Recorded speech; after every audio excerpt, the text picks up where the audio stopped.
Good morning and welcome to the Cheektowaga Senior Center. And we're very lucky to be here this morning and have University Express here. Thanks to Elisa, Kitty, and Katie Earl, who make University Express possible. We're really lucky to be part of that.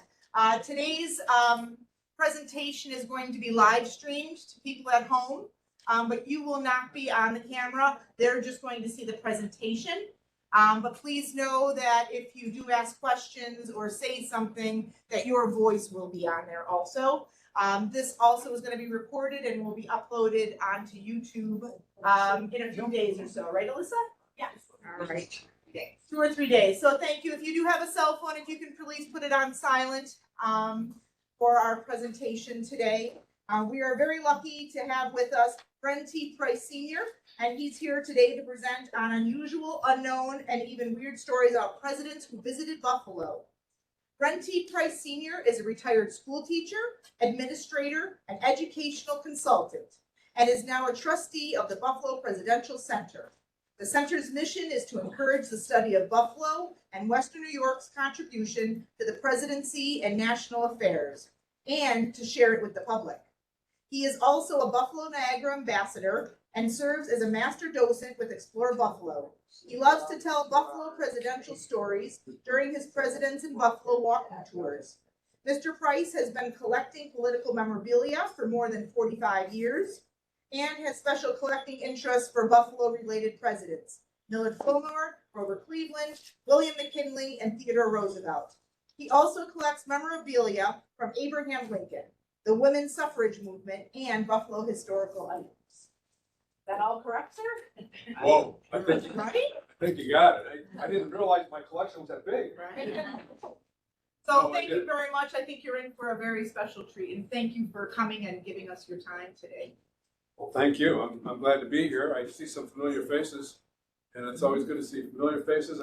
And somehow I get the picture that this is a senior citizen event. And so welcome for those of you who are live streaming with us as well. And I want you to know, first of all, that I'm on the board of trustees of the Buffalo Presidential Center. I know Jerry's been there, and Rachel, of course, is on our board of trustees. Any of you ever been to the Buffalo Presidential Center? Okay, well, we're actually located in the downtown Central Library, yes, on the second floor. We've got a museum there that'll knock your socks off. We've got artifacts that go back to the 1850s, and we tell stories on wall boards about Buffalo's presidential history. And now I'm going to tell you something that you're going to think, where did he get that?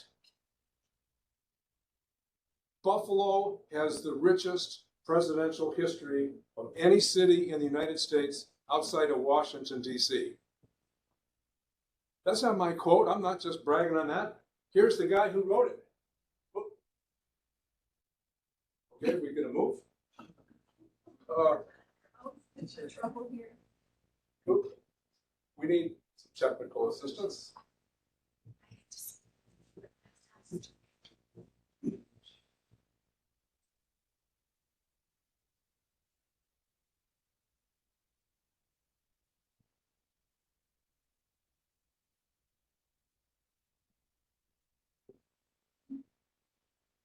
Assistant today. It's great to have assistants in the crowd. So the next, so the guy who quoted that was a guy by the name of Brady Carlson, and he wrote this book called Dead Presidents. And he actually spent a lot of time in the Grosvenor Room, which is the research room in the downtown Central Library, in preparing to write this particular book. And that's the quote that he has. And so you're going to wonder, well, why? Why did he say that? I'm going to give you a quick rundown, okay? Here's the elevator story. 2 resident presidents, 2 vice presidential candidates from Buffalo in the area, 2 women candidates from the region. A First Lady, Frances Folsom Cleveland, who was born on Edward Street in Buffalo. Of course, Theodore Roosevelt, who was inaugurated here, and William McKinley, who was assassinated here. And also, we talk a lot about Abraham Lincoln. You say, why Lincoln? Well, Lincoln was in Buffalo 4 times in life and death, and he's arguably one of the most popular presidents, if not the most popular president. So that's why we claim Abraham Lincoln as well. As of yesterday, I found out another visit by presidents. 138 visits by presidents to Buffalo before, during, or after their presidency. That's why Brady Carlson and I make the claim, and that's why we brag about this all the time. We got a lot to be proud of with this rich presidential history. So I'm going to give you a few anecdotes about some of those visits. First of all, I don't know whether any of you remember this day. I had friends who were actually at Canisius College. My daughter went. And he came through here on a 92 campaign tour with Gore and Tipper and Hillary and Bill. And they were 3.5 hours late getting to Canisius College. Why? Because they were down in Chautauqua, and Bill was speaking at Chautauqua. And if you've ever read anything about Bill or know anything about Bill, he's a talker. He's a yacker. He likes to work the crowd. So they were 3.5 hours late getting there, and it wasn't a very nice day, as I've been told. So these are some of the actual artifacts from that event. A friend of mine put these together into a nice little frame, and it's now in my basement.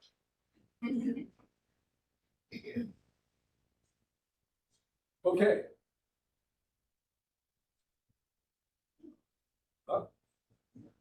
There we go. There you go. How many of you remember this?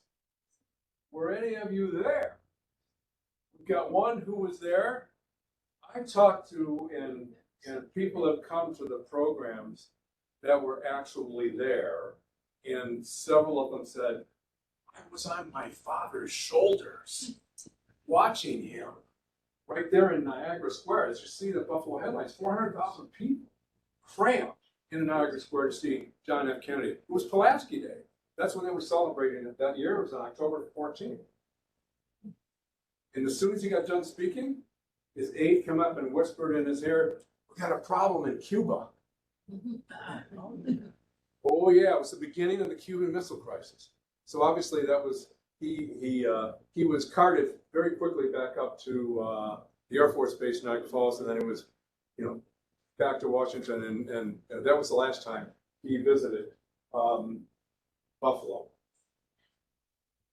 As it says there, it doesn't say there, but he was a, go back. One more? No, right there. Now I'm going to tell you, I've got a little frog in my throat, so I'm going to need some water from time to time. Yesterday, I went to the ophthalmologist, and I was wearing a little I voted sticker. So we got into this conversation, and he said, do you know that Lyndon Johnson was here in 1960? And not only that, he was vice president then, and they were campaigning for the Democratic Party. He said, not only that, I want to show you these pictures because my father was his ophthalmologist in Washington, D.C. So they had a pretty close relationship, I guess you could say. And this, when his father moved from Washington, D.C. to Buffalo, they obviously knew that Lyndon Johnson, as vice presidential candidate, was going to be visiting Buffalo. So they invited him to go to Park Country Club for probably a pretty nice fare. But before that, Lyndon Johnson had to go to the office of the ophthalmologist on Linden Avenue downtown to get his eyes checked. So here is the story, and I have recorded 137 visits until yesterday by all these presidents. Now we have 138. What a story, huh? And so maybe you will have some stories that you can share with me. And I'm always looking for new visits. Here is one. I'm gonna have to read some of this because it's pretty special. Ike slept here, and here is a picture on the left of Dwight D. Eisenhower in 1913. He was teammates with a Buffalo resident at the academy, West Point, and of course Ike was from Kansas, so he had to. That was a long haul home, and his friend, his cadet friend John Burns, asked him to stay the Christmas holidays with him. And so, remember when they had society pages in the newspaper? When newspapers were 50, 60, 70 pages every day? They had society pages maybe once or twice a week, and they would record what high society was doing, you know. And if you were anybody in prominence, then your name probably got mentioned. And this was the case because John Burns' recently deceased father, he was the commandant of and a police commissioner of the Pan American Exposition. And his visit stayed at 29 Summit Avenue in the Parkside neighborhood. And this was written up in both the Buffalo Evening News and the Buffalo Morning Express in 1913. And you know what's really bizarre is that his next visit to Buffalo came 39 years later, when he was, he made a speech, and a campaign speech that he made at the Aud in 1952. So there we go. And now we have another story that was shared with me by another Explore Buffalo docent. And her name was Gail Proctor, and she was a member of, you can move it, but no, yes, you can move it. So when Harry went to church is the story. So Harry Truman visited Buffalo when he was vice president on August 6th, I think it was, or August 8th of 1945, 4 days before FDR died. And when he was here, there were these little, socials, and he was invited to stay in the house. He was also invited to go to a church. And this history, there was really a history of this church, which is the Good Shepherd in the Parkside neighborhood. And so this was actually written in one of the church history books. So excerpted from an article in the former Diocesan News, they talked about his Truman's visit there. And when he went to the church, he was invited there to worship by a couple of their parishioners who knew him. He sat in the second pew with his friend and church warden, Charles Diebold Jr., and the assistant rector, Reverend Alan Pendergraft, who conducted the service. So then Truman was led down to visit the children. Because, you know, children in church, they have own little time away from the adults. And so after he addressed them, Mr. Diebold said to Truman, "Won't you please sign our church bulletin?" He said, no. I'm always asked to sign something. This time, I want you to sign my bulletin so that I can prove to my wife that I went to church on Sunday. So that's kind of a cute story, and it came from people here, you know, in Buffalo. Okay, then we're moving on. Hoover in Buffalo 20 years later. Now, when I was first putting together this list, and I spoke to a group of antique dealers in Kenmore. They were mostly elderly ladies. And when I got to Herbert Hoover, I said, you know, Hoover never visited here when he was president or after. All his visits were before he was president. This lady in the back, she raises her hand and she says, excuse me, sir, but my friend and I here, we were at Herbert Hoover Middle School when President Hoover was there to dedicate the school in 1952 or 51. And they made us dress up in band uniforms, so it made the band look bigger than it really was. Where else could you get, you know, a story like that? So, so that was kind of cool too. Okay. Of course, we know that the TR was inaugurated at the TR site after the Pan Am, after McKinley's assassination, and TR he holds the record for visiting Buffalo most times. 19 times did Theodore Roosevelt visit Buffalo. You know, we were the crossroads, east and west. We were a hot, big city, and everybody wanted, all the politicians want to come to Buffalo. But can you imagine? Okay, first of all, he spoke at the day. It was called the Liberal Club, which is now really the Buffalo Club. So you got an idea of the men who were there, probably smoking their cigars after a big dinner, you know? He was right out of Harvard. He had just been elected to the assembly, and he came to speak to these old men. Here's a 24-year-old wannabe coming to talk about the issues of the day in front of the Buffalo Club members. My God, what gall and panache he had, right? Everybody who knows anything about Teddy knows that there was very few people that had a bigger ego than he did.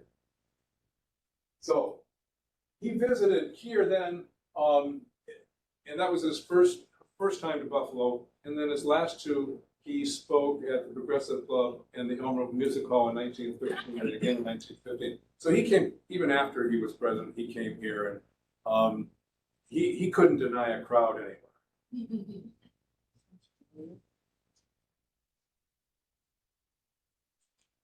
Okay, on to the next one.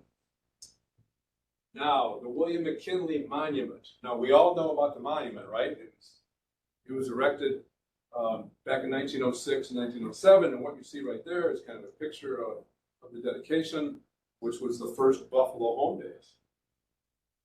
But what we don't know is the backstory. There was a Buffalo delegation, you know, the Western New York delegation in the assembly. And they got together and said, you know, we got $100,000 left over from the Pan Am Exposition. So they put together a law, and they said, let's fund $100,000 that was left over to build a monument in McKinley's name in Niagara Square. Governor Odell, Benjamin Odell, this bill comes to his desk. He's a downstater and really kind of fiscally, kind of arrogant and fiscally tight. And he said, if the people of Buffalo are so embarrassed and ashamed that a president of the United States should be assassinated in their city, they should fund it themselves. I'm not signing the bill. Well, President and Chief Editor of the Buffalo Evening News, Edward Butler, sent him a text, sent him an email, right? But no, we didn't do emails either. Sent him a telegram and said, you know, this is an election year. if you want the support of the people of Buffalo and Western New York by the Buffalo News, you better change your tune and sign that bill. He signed the bill. He knew where he needed his Republican support. And we were a Republican city then. And so he signed the bill. We've got the monument. You know a lot of the rest of the story.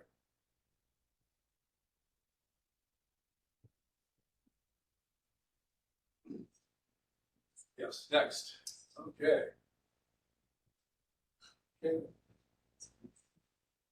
He's up on it. Okay. 66 Cleveland Club. This is really interesting. You know, Grover Cleveland was a Democrat. And when he ran for mayor, he didn't want to run. They couldn't get any other Democrats to run because it was a Republican city. They knew it was a death knell. And so finally, they convinced Grover Cleveland to run for mayor. And he did, and he honored his campaign messages were to clean up government and not to hire all the friends and relatives and neighbors. He would hire people who were qualified to do the job, because that's one of the most important jobs they had, was hiring people to do work. And we didn't do that, so they, the locals said, let's run him for governor. He'll never win, he's a Democrat. Democrats can't win anymore. Grover Cleveland didn't want to run for governor, but his name came up. He was at the New York State Convention in 1882, and there was a group from Buffalo. They called themselves the 66 Club, named in honor of the 66 votes that they cast on the first ballot, nominating him for governor in 1882. But it was a highly contested convention. They actually had two leading candidates, Russell Flower and Henry Slocum, but they tied, and Grover came up as a dark horse candidate. And so after he was nominated as the compromise candidate, members were encouraged to wear a distinctive hat or badge or cane to the club meetings, which they held at 216 Pearl Street downtown. This is a very rare badge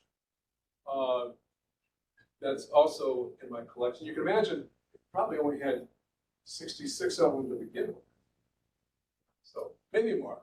But at any rate, that's how Grover Cleveland was nominated for governor. And then, of course, we know 2 years later, the people in the Tammany people and the powers that be in Albany said, let's run him for president. He's a Democrat, he'll never win.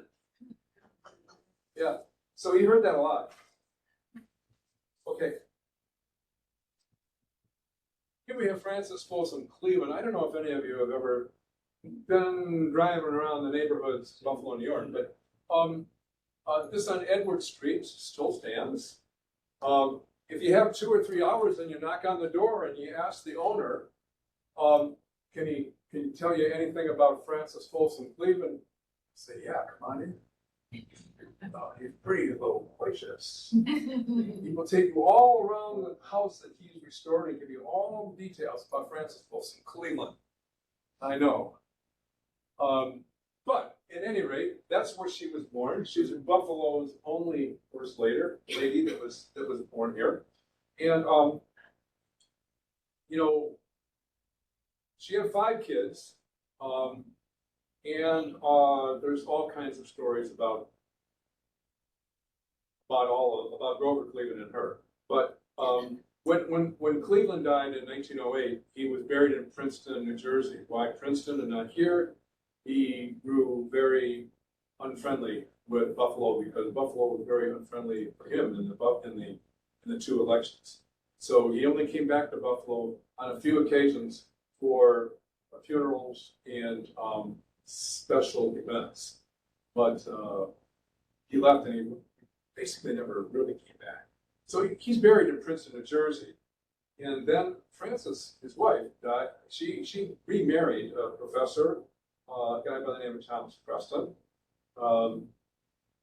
She happened to be a professor, or he happened to be a professor of archaeology at Wells College, where she went and graduated from.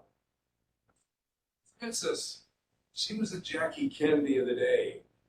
The Princess Diana, everybody wanted a picture, everybody wanted to follow her around, and what did she do, and so forth.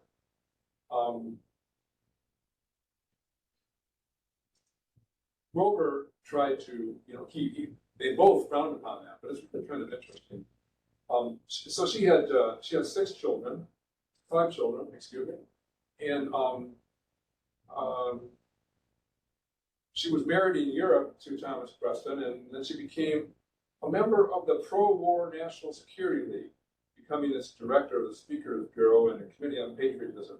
But she stirred up a lot of controversy, because wouldn't you think an independent, bright, beautiful, engaging woman would be in favor of women's suffrage?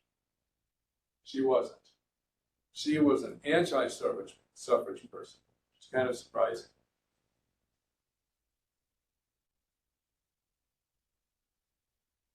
So, it actually, in May 13, she was elected as vice president of the New Jersey Association opposed to women's suffrage, and served as president of that for several years. But so that's a little bit about Frances. Now, maybe kind of a little bit more on the Cleveland side. But, yeah. Here we have the candy bar controversy. We all know about Baby Ruth. Well, it just so happens that the Curtis Candy Company came out with this candy bar.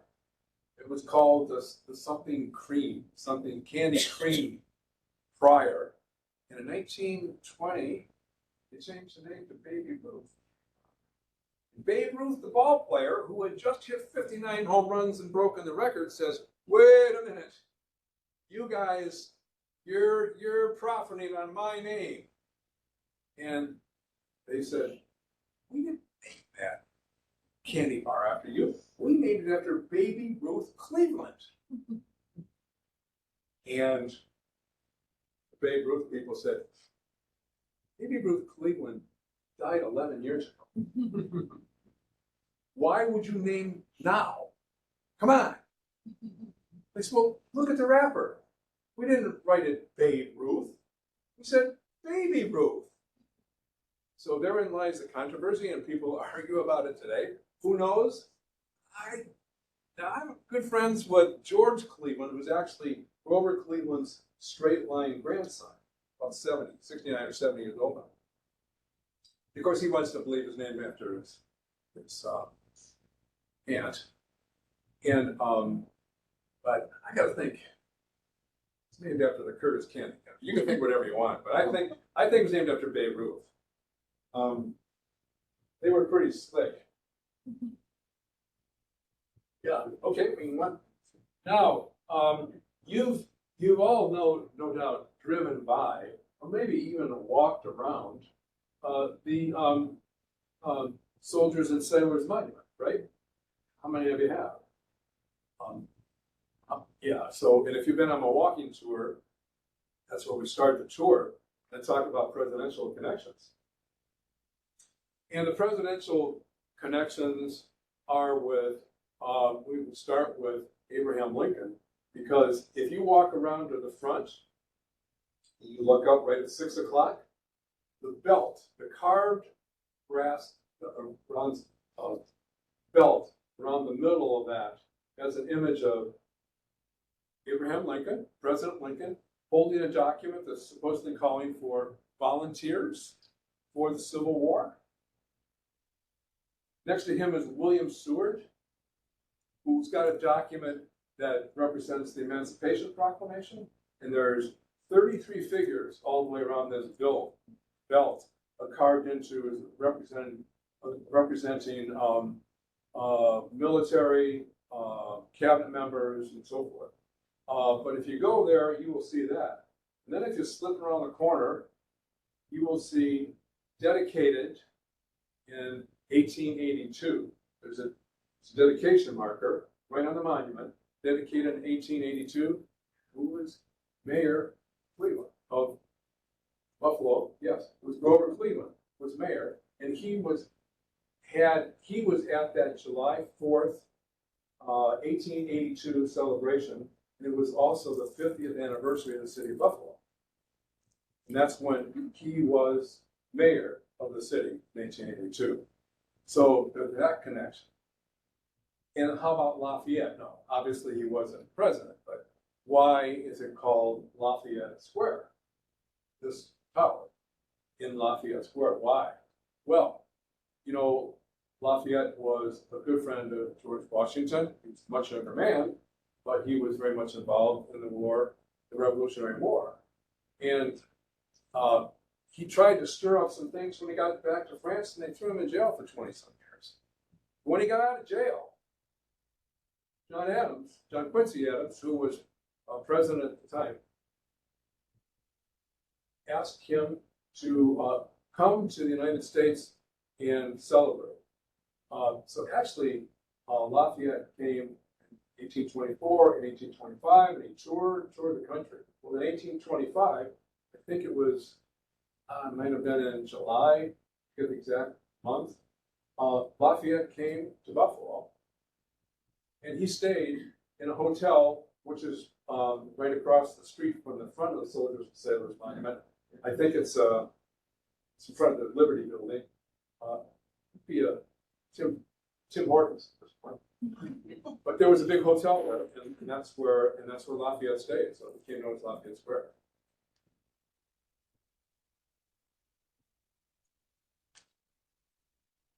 Okay, moving on. Talk a little bit more about Abraham Lincoln, because actually, I don't know how many cities had 2 funerals for Lincoln, but Buffalo did.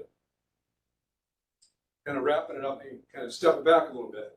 You know, on Good Friday, he was shot. John Wilkes died the next morning on the 15th. On the 19th, they decided that's when they were going to have the special ceremonies in Washington, D.C. Well, a lot of cities around the country said, we're going to do the same thing here. And they did in Buffalo. And it was huge. They had a parade of 40 different groups marching through town in honor of him. And then there were, down in Niagara Square, there were people who spoke. It was an all-day event in memory of Abraham Lincoln. Later that night, Millard Fillmore and the city leaders hear that the funeral train is actually going to stop in Buffalo on the 27th with the body. So they had the first one, and then they said, well, we're obviously going to have some kind of an event here on the 27th. And did they ever? You can see right there, this right here is a print of the funeral cortege carriage that carried Lincoln's body. Every city where they stopped, and there were 12 cities where the funeral train stopped on the way back to Springfield. Every city where they stopped, they had their own carriage if they were carting him anywhere. So how much time did it take them to put together a beautiful carriage like this? All of that. But at any rate, his body gets here. It's like the train arrives at a little bit after 7 o'clock in the morning, and it goes on another tour around town with the carriage, probably a mile and a half, and then the carriage ended up stopping in front of St. James Hall. Now, St. James Hall, pictured here, looks like a big place, and it was. That was the actual, there go your votes. There. This hall right here, they had everything that you can imagine. It's kind of like the Odd KeyBank Center now, or whatever. They had everything from circuses and fairs to speakers and big events. So his body came into the hall at 10 in the morning, between 10 and 8 o'clock. 80 to 100,000 people walked by his casket. And what I have read is that the only thing that you could hear was the whispering of the security guard and the police, shuffling of feet, the weeping. Absolutely silent. And I talked to somebody the other day, it was last Thursday, I did give a talk out in Clarence, who attended John F. Kennedy's. He said he walked, they waited in line for 4 hours, and that's all you could hear there as well, complete silence. And even when the carriage was going around the city, you could hear the horses' hooves, and you could hear the clanking of the wheels, and there was just silence. So that's how Buffalo had 2 funerals. And by the way, the Buffalo Presidential Center is sponsoring a plaque, a historical marker that will be right on in front of, and where is St. James Hall now? It's right where M&T Plaza is, the tall plaza on Washington Street. That's where this was, and that's where we're hoping when we talk to City Council to see if they want to help us with the expenses. Let's see. That's where it's going to go, and hopefully by next spring, summer, it'll be there. So thanks to the Buffalo Presidential Center.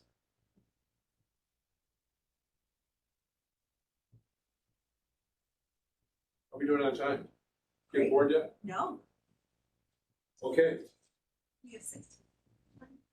Okay, good. 16 people online and home. Welcome. Glad you're here.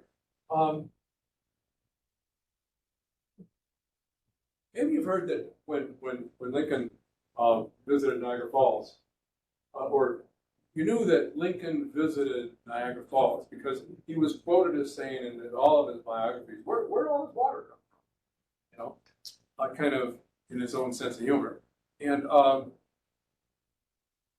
so his first trip to Buffalo was in 1848. He was on his way back from Washington, D.C. to Springfield. You know, he had been a congressman, a one-term congressman, and he promised Mary, you know what? Let's take a nice trip home. We'll stop in Buffalo. Well, he was in the Whig Party, and he had met Millard Fillmore in Albany, and he wanted to get to Buffalo. He wanted to see what all this action was going on there with the grain elevators and all the industry and so forth. He wanted to see what was happening in Buffalo, New York. And so when he got here, he went down and he checked that stuff out, and he bought tickets on this brand new steamer called the Globe. And that steamer was like today's kind of Viking cruises, because he did a 10-day excursion on the Great Lakes, or actually on Erie and maybe Ontario, I don't know, a 10-day excursion to various cities on the way from Buffalo to Chicago. So people say, well, that's actually his biographers, his early biographers say that's when he visited Niagara Falls. But when my good friend John Fagan did his research and wrote his book on the Lincoln inaugural train, what he said is, when you try to align the train schedules, they don't align. There's no way that when Lincoln arrived in Buffalo and did all the things that he was doing, that he could have gotten on a train to go to Niagara Falls. He didn't go in 1848. He went in 1857. And here's the story that goes with that. Why 1857 did he visit Niagara Falls? Oh, Mary wanted to go on a little trip. We'll take a little trip. We'll stay at the Cataract House in Niagara Falls, and then we'll go down to New York City. Why was he going to New York City? Well, it seems as though, as a young attorney, he represented the Illinois Central Railroad Company in Illinois. And he represented them because the railroad thought that they were being overtaxed by the counties. And he won the case. And I've talked with people in Springfield, and they have said that that was really kind of a landmark case. But his fee was $5,000, which in today's money is $150 at least. And the railroad company stiffed him, wouldn't pay him. So he said, okay, well, I'm going to New York City and I will meet with their board of directors and I'll plead my case and I'll get paid. So that's Niagara Falls, down in New York, pleads his case, they stiff him. They won't pay him. He's a lawyer, he's no dummy. He goes home and he puts a lien on all the railroad property for his $5,000 fee. Whether they think he's an up-and-comer and they better settle it, or whether they think, you know, let's just get rid of this guy, they paid him the $5,000 fee. Oh, by the way, 2 months later, after they paid him, the Panic of 1857 hit, a major depression. He wouldn't have paid that. He wouldn't have paid that $5,000 then.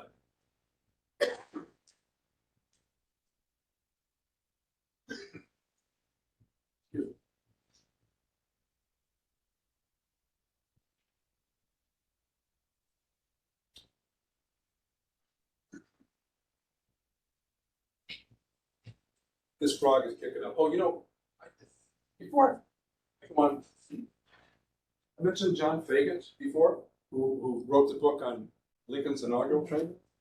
He is going to be speaking at the Buffalo Presidential Center in the library, the Buffalo Presidential Center. He is going to be speaking there, and his topic is Lee Harvey Oswald, assassin or patsy. So he's getting right in to the conspiracy theory stuff. He's a good researcher. So you might want to, maybe you want to stop by or not. But at any rate, I had to plug next Thursday. It's next Thursday from 5:30 to 6:30 at the Downtown Central Library. Starting at 5 o'clock, there's no charge for parking. So, had to mention that. Okay. So, Bill and Fillmore, the presidents that were never elected, re-elected, I should say, or never elected. This kind of trivia stuff. They succeeded the president by virtue of death or removal from office. Well, nobody's been moved yet. So it was death. John Tyler, who did he succeed? William Henry Harrison. William Henry Harrison in 1840. He was the first president to die in office, and John Tyler then became the first president to succeed the president who died in office. John Tyler was very unpopular. I mean, he wasn't, even Harrison didn't like him. But so be it. Andrew Johnson, I think we all know that, right? Lincoln. Abraham Lincoln. Okay. Chester Arthur. Who did he succeed? Garfield. James Garfield, who was also assassinated. Gerald Ford, y'all know that. Nixon, yeah. So, but just a little bit of trivia there.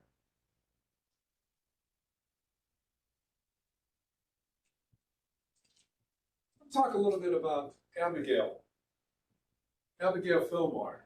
You know, Abigail was really the one who helped Millard Reed. She knew him as a young man out of the Finger Lakes. And Rachel can tell the story way better than I can, because she is the trustee of the Millard Fillmore House in East Aurora. So if you want to talk any more about Millard Fillmore, that's the person. But at any rate, he moves to East Aurora and he sets up shop there, and he goes to Buffalo and he clerks and he gets his law degree. Oh, excuse me. They didn't do degrees then, did they? Oh, it was a good old boys network. You come to clerk for a fancy law firm. If you work hard and they like you, you're admitted to the bar. Same with Grover Cleveland, same deal. You know, that's the way things work before bar exams, so on. And before our first woman candidate for president, Belva Lockwood from Niagara County, She ran in 1884 and in 1888. And she was the first woman to be accepted into the bar in Detroit and in Washington, in Virginia. And she was the first woman to also bring cases before the Supreme Court, thanks to Ulysses S. Grant. That's another story. But Abigail really was very influential in helping Millard read. And she came from a fairly prominent family. And they from Massachusetts, and when they moved up this way, they brought their library with them. So there was a whole bunch of books that he could read. And then he liked her a lot. He asked her to marry him, and she did. And so when they went to the White House, she was his closest advisor. She advised him, "Don't sign the Fugitive Slave Act. It'll ruin your career." He signed the Fugitive Slave Act and ruined his career.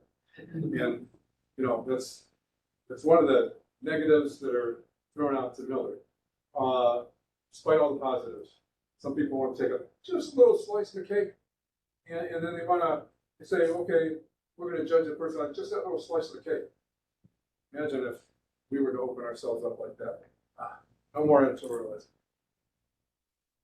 But she was his closest advisor, and probably wishes, maybe, I don't know. But she also campaigned Congress for the White House, a library in the White House, because of her love of books. She was instrumental in starting the first library in the White House. And that's pretty significant, right? She can be visited at Forest Lawn Cemetery too. Well, here's a really interesting thing coming up next. Van Buren and the abolitionists. Now, next year I'm writing a program, just started it. It's going to be called Third Party Politics in the American Presidency. So in 2024, that might be an interesting topic. But one of the first third party parties and candidates was the convention was right here in Buffalo, New York in 1848. Martin Van Buren ran for, you know, that he had been president. He was Andrew Jackson's vice president. And then he became president in 1836. And the Panic of 1837, which seems to, anytime you have a depression, seems to knock out the incumbent. He wasn't very popular either. But so he lost in 1840 when he ran against Harrison and Tyler. But he ran again in 1848 on the Free Soil Party. And that party held its convention here in Buffalo, New York. So that's one of the, one of the stories that I'll be telling next year as part of third party politics, because in many cases it's had a dramatic effect on the outcomes. Okay. Tippecanoe and Tyler 2. Okay, we're going back to Tippecanoe and Tyler 2. This image right here portrays the log cabin that the Whigs of Buffalo built in March of 1840 at the corner of, actually it was on Eagle Street between Main and Washington, right where the M&T Towers are, right where Lincoln's body came in St. James Hall. That spot was where they built this log cabin, Tippecanoe and Tyler 2, the Whigs of Buffalo. And when, hard cider was an issue then, right? Hard cider, because Harrison was, he portrayed himself as the man of the people in the country of the West, the common guy. And the common guy, drinks cider. They don't drink fancy whiskeys and stuff. They drink hard cider. So the newspaper accounts about when they opened this, the Buffalo Commercial Advertiser said, basically, they had a hell of a time. opening up this log cabin. And this campaign headquarters, they let her rip. So it's another reason why that corner is so historically significant in Buffalo. But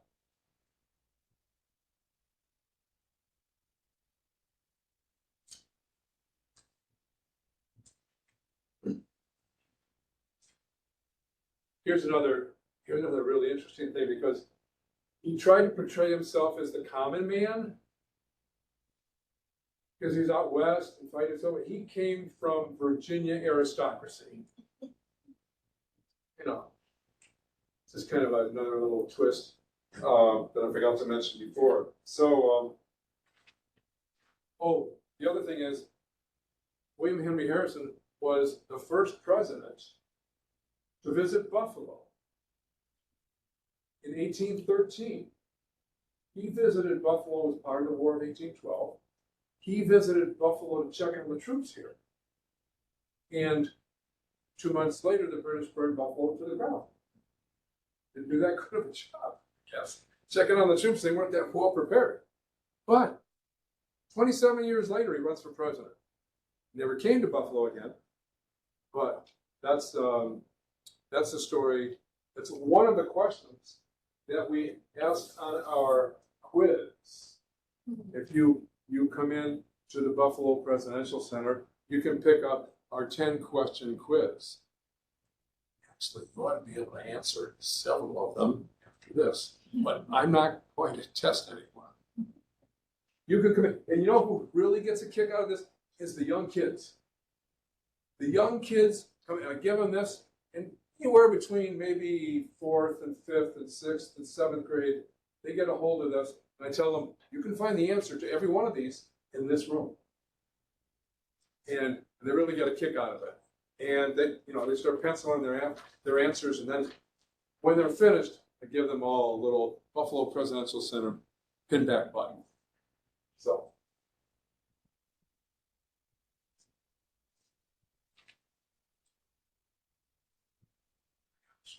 It's question time. I was in another location a few weeks ago, and I was talking about donkeys and elephants and political mascots and the history of donkeys and elephants. So the first question I get from a man said, can you tell me the name of Francis Folsom Cleveland's mother? I said, I want to say, what is this, Jeopardy? What are you trying to do to me? This isn't even about the topic, and you're asking me. I didn't know what it is. Since I found out it was Emma, just in case somebody happens to ask me that question again. But I'm sure if you have any questions, they'll be a little bit different. Yes. Rachel, yeah. The Charles Adams that ran with Martin Van Buren in 48, was that John Quincy's son? Charles Francis Adams, yes. No, yes. So the Adams family, carried on and even farther than that, but politically and socially active. Yes. I think on Fordham Street, there used to be a marker where McKinley was shot, and I don't think it's there anymore, do they? Get rid of it? It's really hard to see. I haven't been there in a couple of years. We take people by there when I do a bus tour for Export Buffalo. I haven't been there for a while. Okay. It's on a medium. It's on the media. I know. It's hard to see. You know where it was, but you didn't see it the last time you were there. Oh. They thought maybe the lawnmower was. It's hard to spot.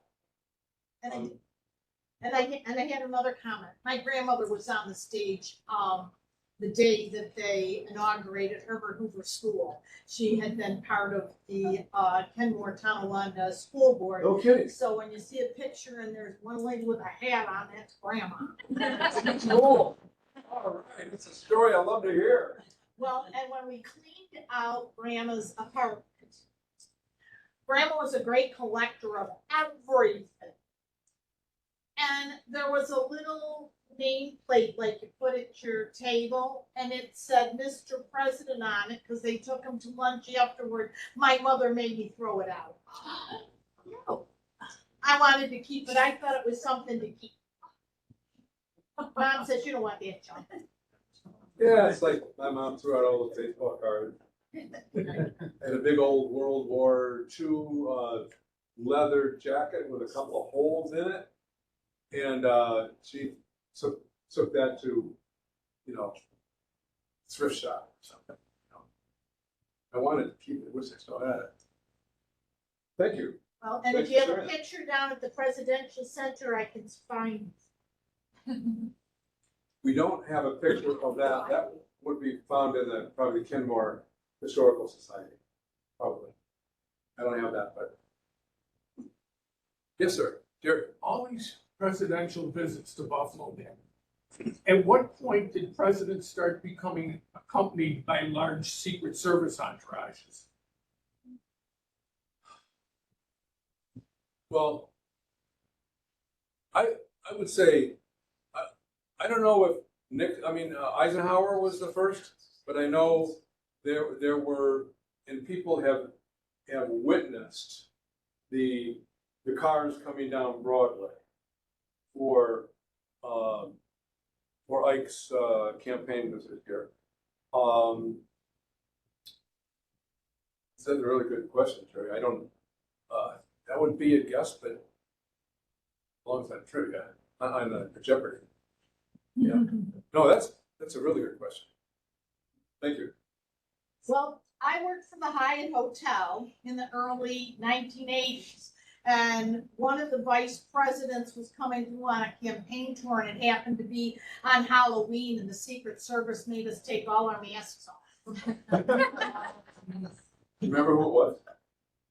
Well, whoever was campaigning in the early 1980s, and one fellow dressed up as a, I don't know, like a ninja person with a sword. They took his sword away from him. They gave it all back, but we couldn't have our faces covered, and we couldn't have any kind of look like weapons. Yeah. Yes, sir. Have you met any of the presidents? Surprisingly, no. I've been close, not close. This is something that I never even told my dad, and you'll know why. When I was, I think, sophomore in high school, we skipped classes in the afternoon. I lived outside of Cleveland. We went downtown Cleveland to see a parade with John F. Kennedy. And where I was standing, there were like 3 or 4 of us that went. Where I was standing, my dad's office was like on about the 10th or the 12th floor of the Union Commerce Building in downtown Cleveland. And I was so scared that he would see me. He was a diehard Republican. He was even a delegate to the 1936 convention in Cleveland, Ohio, when Landon was nominated. But, so that's as close. I did see Ted Kennedy in New Hampshire in 1980. And my first reaction was, this guy's not running. He was flat. He spoke at the law school there, and one of my friends happened to be going to law school, so he got me tickets. I said, oh, who knows? So, no, I haven't shaked hands. I'm not one of those guys that seeks that out, I have friends that do, but I haven't. Yes? Do you consider the presidents who appeared or went to Cheektowaga as coming Yes. to Buffalo? Because there were a lot, there were like 10 of them. 9, as far as I know, but multiple visits by some of them. Like Clinton's been there the most, I think, and A lot of them spoke there. they did. And the first one was Ulysses Grant, which is kind of weird because Ulysses Grant did not like to speak in public. He was not a public speaker. He's a great writer, but he was not a public speaker. And he was there 2 or 3 times. I can't remember how many. But he would have a couple of comments and then sit down and let the rest of the program go. So yeah, we do include Chautauqua and Niagara County too. And even we include George H.W. Bush spoke at Genesee Community College out in Batavia, and we include that. Spoke at UB, Spoke at UB as well. because they wouldn't let us park in the parking lot when he was there. We had evening classes. We had to, take the long way around. So with the 138, you don't have anything by Millard Fillmore and Grover Cleveland because they lived here? Oh, I do not include them because they live Yeah. here, and I don't, but I do include Teddy Roosevelt, Lincoln, Okay. and McKinley. Here's another McKinley story. I love this one. William McKinley was actually in Buffalo 5 times, 4 times before the assassination. And the time before that, it was in 1897. There was a GAR, celebration for Civil War veterans. He came to Buffalo as president and spent 3.5 days here. Can you imagine? 3.5 days hanging around with his Civil War veteran buddies. Who knows what they were doing for 3.5 days? But he was here for so long, that kind of surprised me. Well, that was a power base. The Grand Army of the Republic was a huge political power base back in the late 1900s, going into almost 1930 when they started thinning out. So it would be natural for anyone that had any kind of political inclination to shake hands with their friends. You bet. And to hang around with them and to reminisce. William Henry Harrison, Benjamin Harrison, James Garfield. They weren't there then, obviously, but great. Any other questions, comments? Yes. I'm just, who was the author of the book Dead Presidents? Brady Carls. Thank you. It's in the library. You can get it. I was at the Clarence Library last week and they did not have it on their shelves, but it is available and they've done, through the system. Thank you. Sure.